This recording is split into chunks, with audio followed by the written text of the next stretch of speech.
The Defense Department has cut its improper payment rate to 1.7% in fiscal 2020, but that's still $11.4 billion. Better controls could shrink that number. Elizabeth Field is Director for Defense Capabilities and Management Issues, GAO. She testified about DoD budgeting issues to the House Appropriations Defense Subcommittee. Elizabeth, welcome back. It's good to have you back on the program. What was your main message to the committee in your testimony? The main message is that the department and Congress face some really tough choices moving ahead. We are on an unsustainable fiscal path as a nation. And as the largest single category of discretionary spending, the defense budget is going to play a really important role in those conversations.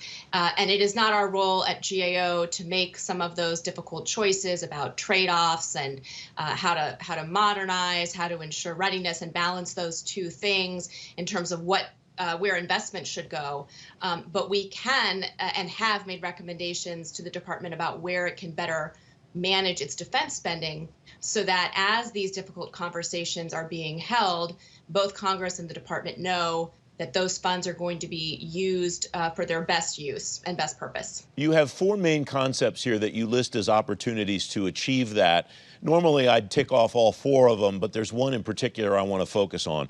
The list is this: improving budgeting execution of funds. The second's more clearly determining future resource requirements for overseas contingency operations. The third is reducing improper payments, and I mentioned a bit of success the Pentagon's having there in the introduction. The fourth is the one that I want to stay with in this conversation today, Elizabeth, and that's sustaining and refining department-wide business reform efforts. And you testified DoD must transform its overall business operations so it can more efficiently and effectively use its resources.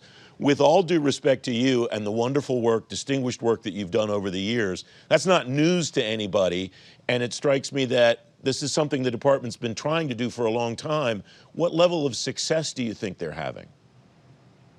Well, you're right. The department has been trying for well over a decade to reform its business operations and cut costs through greater efficiencies. And we have reported several times over, as you know, that a lot of times these reform initiatives fall short of their intended outcomes.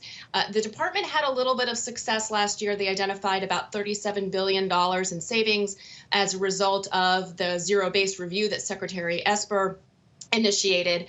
And you and I talked about this before. We could see those $37 billion in savings reflected in budget documents. That was progress. But we also found that a lot of those savings did not really reflect true reform. So fundamentally transforming the way the department does business. What is of most concern to us now is that with the elimination of the chief management officer position at DoD, it's unclear who really is going to guide the department at a very senior level to make those types of true reform initiatives that need to happen in order for the department to operate more efficiently. And the solution, supposedly, through the National Defense Authorization Act is that the Secretary of Defense, now Mr. Austin, will have the discretion to distribute the responsibilities that the CMO carried for the last several years. Is there a lost opportunity? It's going to take some time, obviously, to parcel out those responsibilities. Is that a lost opportunity to continue this momentum? Well, GAO has found in a lot of different circumstances that whenever an agency or a program undergoes a significant leadership transformation, even if it's a positive one, there can be negative effects of just the turmoil of that leadership change. Now, in this case, before he left, Deputy Secretary Norquist issued a memorandum which did parcel out the roles and responsibilities that had gone to the CMO. A number of them went to the comptroller's office. A number of them went to the Director of Cost Assessment and Program Evaluation.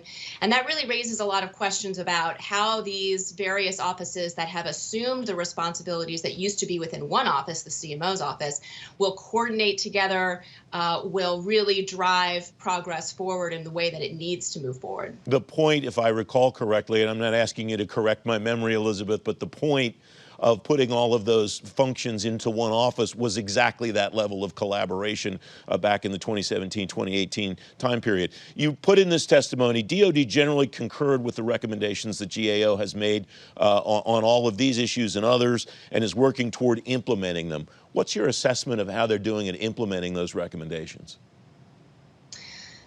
Well, so across the board in the four areas that you listed at the beginning, I think it is fair to say that the department has made progress.